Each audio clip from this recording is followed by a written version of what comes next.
At the first, I want to ask you our traditional question. Okay. Of course, no one forced you to accept Islam. Of course. We want you to tell us about the conversations you made with yourself, in your inner mirror, until you declared the Shahada. There is no God but Allah, and Muhammad is a messenger from Allah. We want you to tell us about your autobiography from the beginning. We are listening. Well, this question is like you hit me with the sledgehammer right from the beginning, huh? Well, from the beginning, the best place to start, I guess, which most people find interesting, is a dream that actually I had as a very small child. A dream. When I was maybe 4 or 5 years old, I had a dream that there was a person, and I felt like he was a very holy person, sitting on a camel in the desert. And he had 3 or 4 of his followers around him, and he was talking to me. And I could never remember what he said. And I had this dream maybe 3 nights or 4 nights in a row. And woke up and, you know, I could never remember what he said, but I would always tell my mother about, you know, I saw this person in this dream, and, you know. You made conversations with him? Right, yeah, exactly. And so I guess you could say, since I was very young, what we would say, my spiritual eye was open. So I was always somebody who was very interested in religion from a very young age. And of course, I was raised in a Christian society, so I read the Bible, I believed in it, and found a lot of comfort, really, actually, reading it. But at the same time, you feel fear. You feel afraid that there's so many religions, how do I know that this is correct? So what I was searching for really was 2 things. I was searching for what we call yaqeen, certainty, as well as peace, and something that would make me feel really very calm, very, you know, at peace with myself and feel comfortable in what I believed. And so then I began to study all religions. I bought a book on world religions and read it, and really I was searching. And as part of my searching, part of my working out the issues I was having, I would actually, it's kind of a funny story, I would kind of play like a practical joke on people in my school. And I would tell them that I converted to any religion just to make a joke with them, and then after 2 weeks or 3 weeks I would tell them it was just a joke, and, you know, haha, I fooled you, you know. And so I had a friend that was kind of an accomplice in this, and he said to me one day, he said, why don't you become Muslim for a few weeks, you know, as a joke, this will be funny, you know, no one will believe that. And so I said, sure, why not, you know, I'll be Muslim.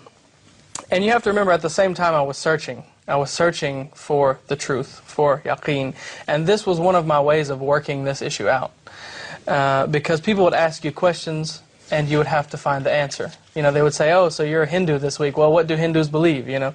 So you would have to find it. And they did the same thing with Islam. So you're a Muslim, what do you believe, you know?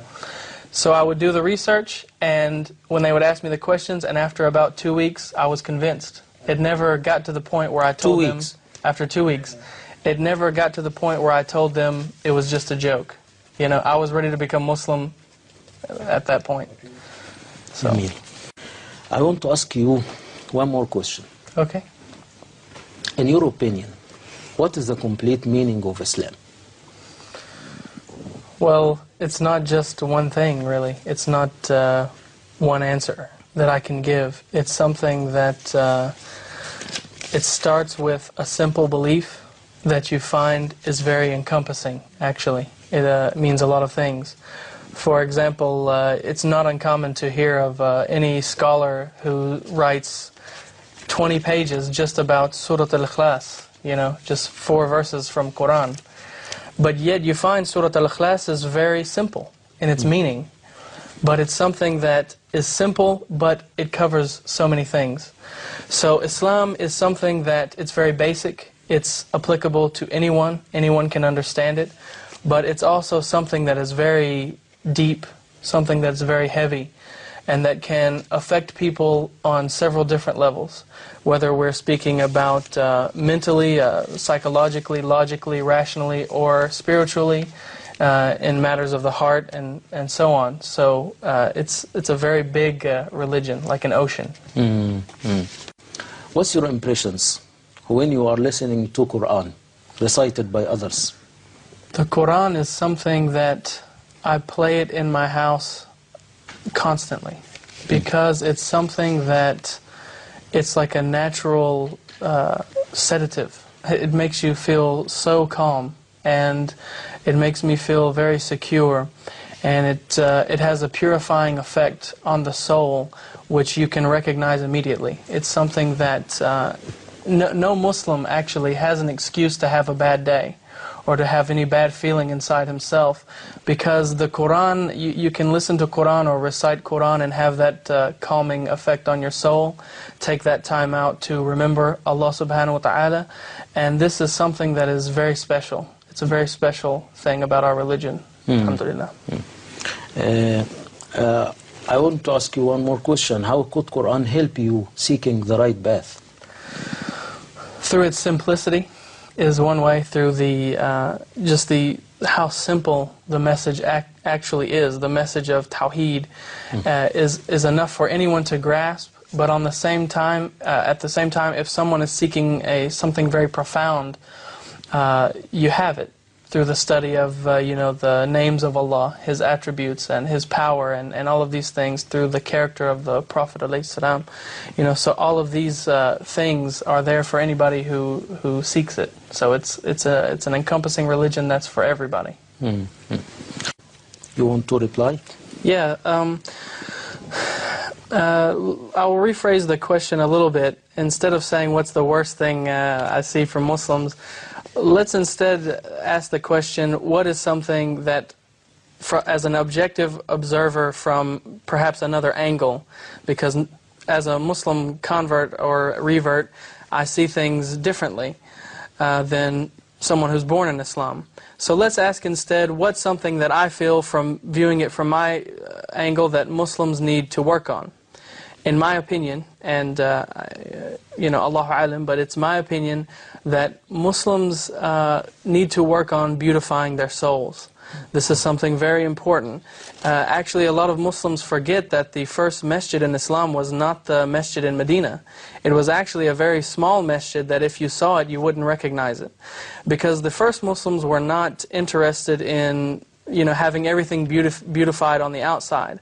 They were working very hard to beautify their inner soul, to purify their heart, and to make their inside beautiful. Because an inner change brings out outer results, and that's a fact.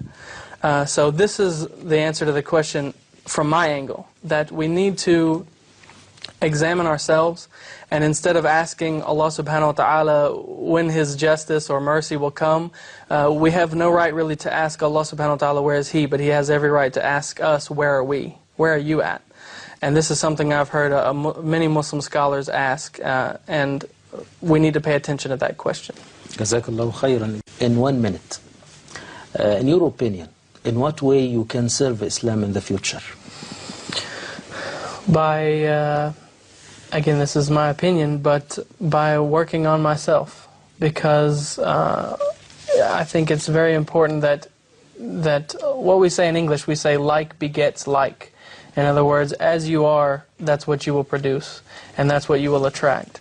And so I think if we can work as Muslims, and me especially, can work on, the nafs, work on the ego, and work on getting rid of anger and envy and, all of these things, relying on other than Allah subhanahu wa ta'ala.